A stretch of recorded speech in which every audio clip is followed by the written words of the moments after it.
ANC Secretary-General Gwede Mantashe briefed the media on concerns the ANC has around the ongoing strikes in the platinum sector, citing involvement by foreign nationals representing the unions and a lack of shop stewards representation.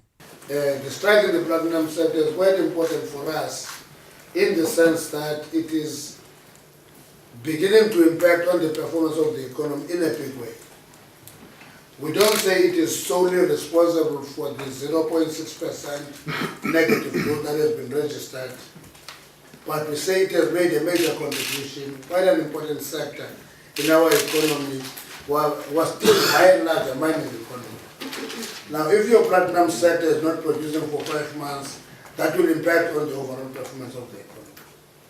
So that strike needs to be attended to. One of the worries that we've raised there, and that worry end with the red report, is that we're raising this issue that it is unheard of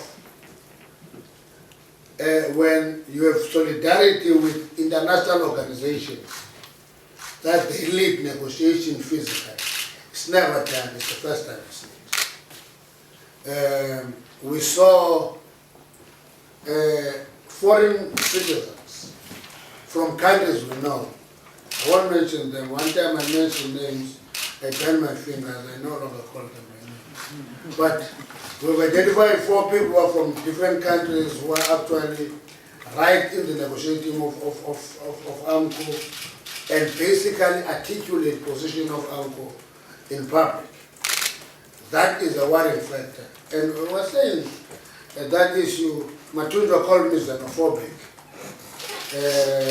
Business, they called me, turned around, vetgevaar.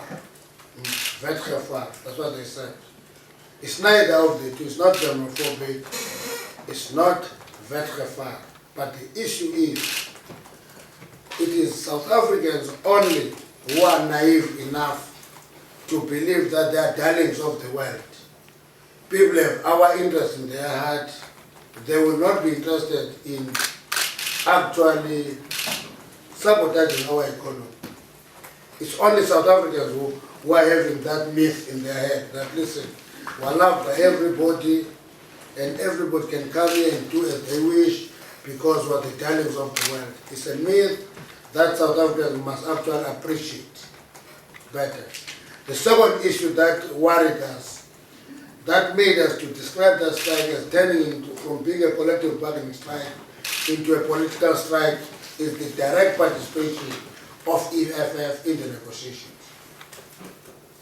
I can tell you, we were having this meeting here, having seen ANC deploying people to the negotiations with part of any consulting, and we send ANC people there would be headlines. ANC in collective bargaining, and it will be a big story. And we're saying, once you do that directly with political parties, we are going to politicize the workplace, and political interest and actual collective bargaining interest sometimes coincide, and must always keep them apart to a great extent. Even if you interact with your comrade, I'm a trade unionist myself by background. Even if I talk to the NUM comrade, of which I was a member, I will never go to the negotiation with the NUM. It's not done, it's not allowed. You are in Cape Town, there used to be an institution here in Salt River called the Labour Research Services. Salt River. It trained almost all of us on how to handle a calculator, how to count percentages and all of those things. Those basics of software were taken through by them. But one thing that was never done is to take the LRS to be part of the negotiating team. They would train shop steward, but shop steward would articulate their position. Now, what worries us about that strike is the question of all these outsiders articulating the position of AMCO without the visible presence of AMCO shop stewards. That is the big issue. Yeah. Shop stewards of a union must lead the bargaining, and they must lead whatever position, because if they are not involved, people who are having the comfort of earning their salaries from somewhere else can drag that strike for a year. But shop steward will know that, listen, We are now having members who are starving to death because they themselves, as shop stewards, will not be earning for 5 months, will be able to guide the strike.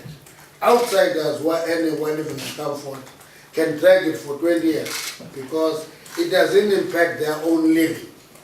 That is the issue I'm raising with that strike. And we think that strike should be settled. The sooner the better. We're talking to everybody.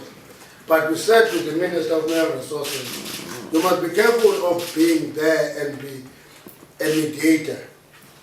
There are structures that are set for that purpose, the CCMA, you've got the Labour Court, all those structures are institutions that must deal with collective bargaining.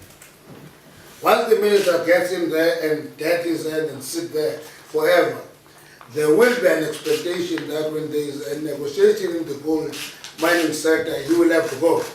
When they are negotiating the coal mining sector, there will be an expectation that he go. If there is a negotiation in other sectors, automobile, you can go to textile and clothing, ministers will be expected to go. And we say it is not done that way. Ministers must do their work, ministers must not be mediators, nor should they be arbitrators. The first thing is that there must be security and safety in the area so that people can take decisions, whether they want to continue to strike or they want to go back to work, and not be frightened that if I go to work, I may not see the sun the following day, as it has been the case. And if you maintain law and order in the area, you provide security and safety, actually workers who are on strike for 5 months have a freedom of taking a decision. At this point in time, those workers don't have that freedom.